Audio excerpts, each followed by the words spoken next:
So first of all, a thanks for watching. We just went past 1 million hits combined on our two channels. That is Money Week videos and money content. And we're currently notching around 130,000 hits per month. And that's around 50,000 of you tuning in to watch these videos. So a big thanks to whoever's out there watching, and I hope you carry on enjoying the series. Now, today's video is going to set the scene on pensions. The government is going to force everybody into what they call auto-enrolment, or at least make sure that you're given the choice to auto-enroll in an employer's pension scheme. So what I thought I'd do is set the scene on pensions in this video and use that as a platform later on to pull up one or two pensions related issues in future videos. So apologies for those people who know pension basics already. This will be pretty basic. For everyone else, this is the video that will set the scene on one or two aspects of pensions I'll be talking about later. So what is the government's concern?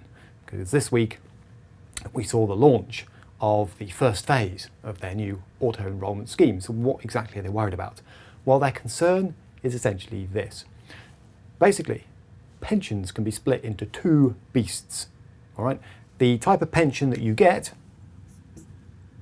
is either, now, if you're lucky, it'll be something called defined benefit, also known as final salary. More likely, I have to say, it's something called defined contribution.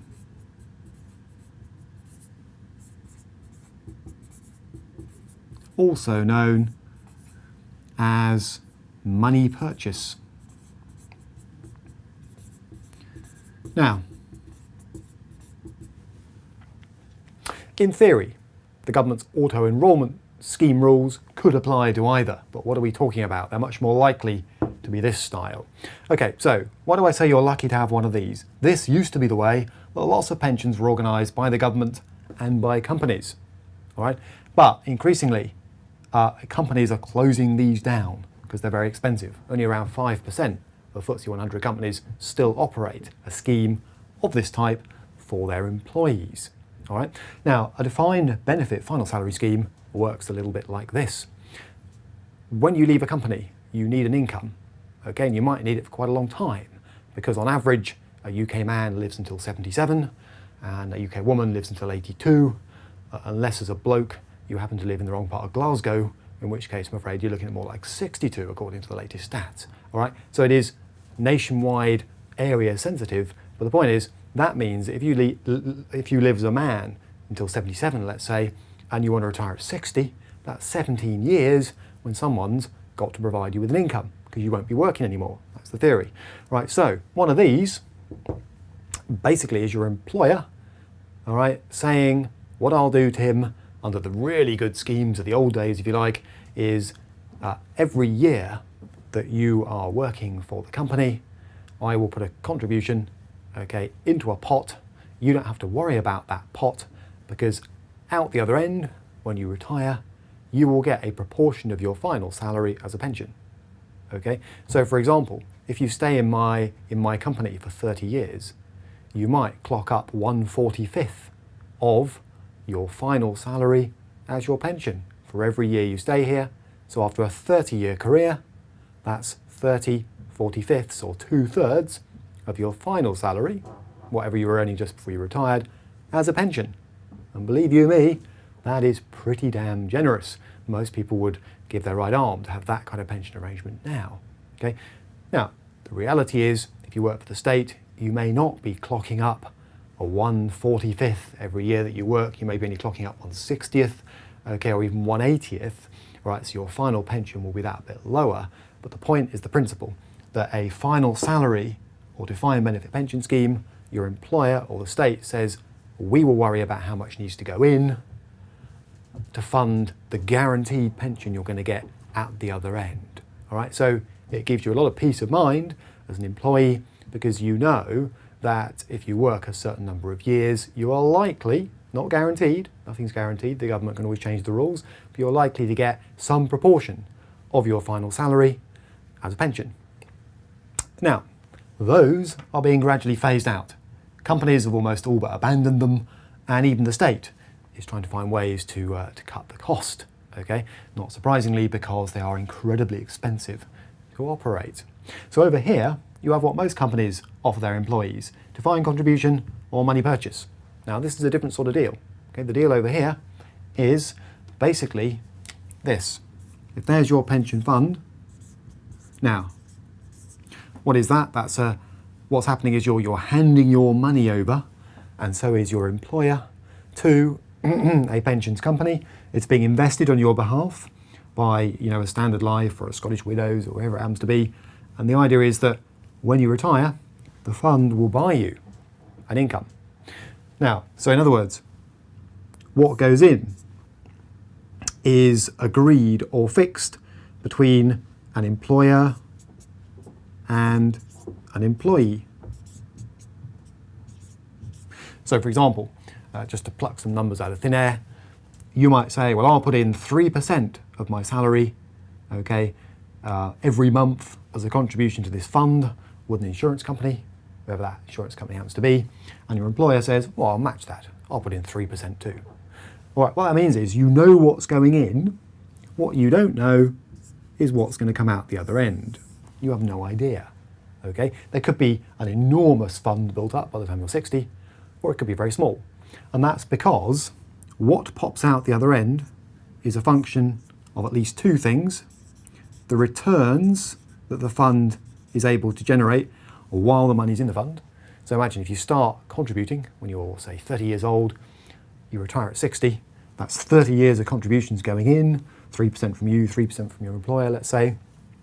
The fund is invested in the stock market, hopefully successfully, by the insurance company involved. Some are better at it than others, frankly.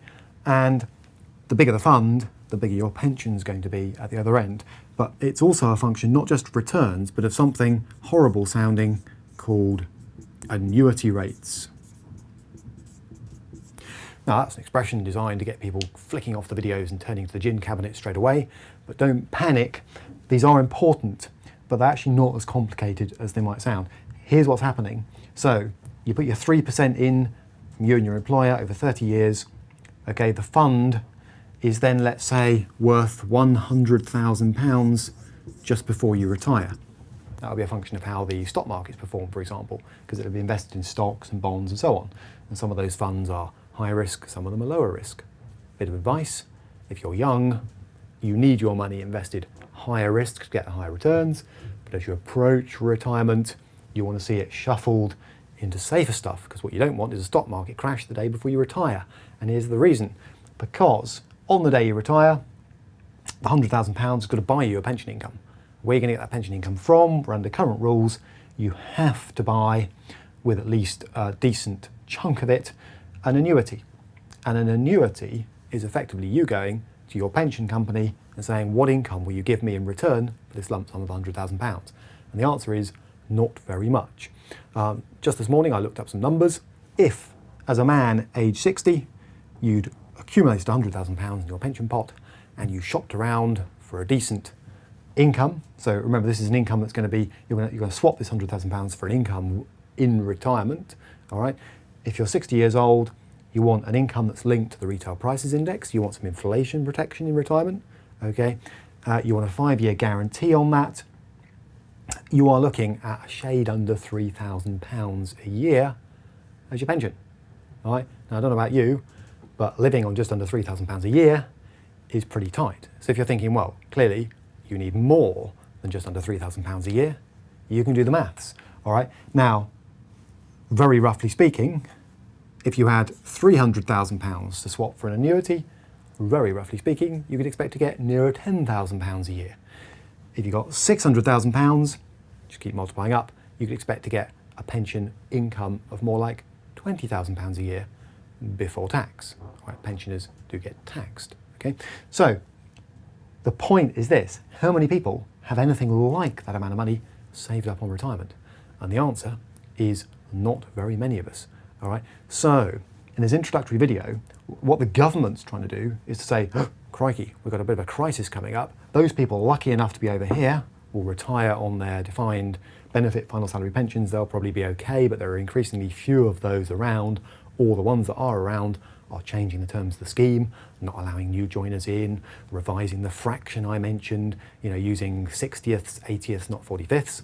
Okay, but nonetheless, they're probably all right. Over here, though, you've got this money purchase catastrophe looming, all right, where people just don't realise how little their money's going to buy on retirement, or they do, and they're thinking, well, stuff that for a game of soldiers. If my employer says to me, we've got this marvellous pension scheme, Tim, and we put in 3% of your salary, what a lot of employees are probably doing is saying, any chance I can opt out of that and just have the cash, or just have some of it, all right? Because they're thinking, well, I'm never going to save enough to retire, whatever I do. So, I won't go into the details here, watch out for future videos, but the government's auto-enrolment scheme launched this week is designed to try and push more employees into some sort of employer pension scheme. It's most likely, I have to say, to be of this variety, so there's still risk. Do not think that auto-enrolment somehow magically guarantees you some kind of old-fashioned defined benefit pension. It certainly doesn't do that. All right, and in future videos, I will cover in a little bit more detail as the scheme rolls out exactly what the ramifications are.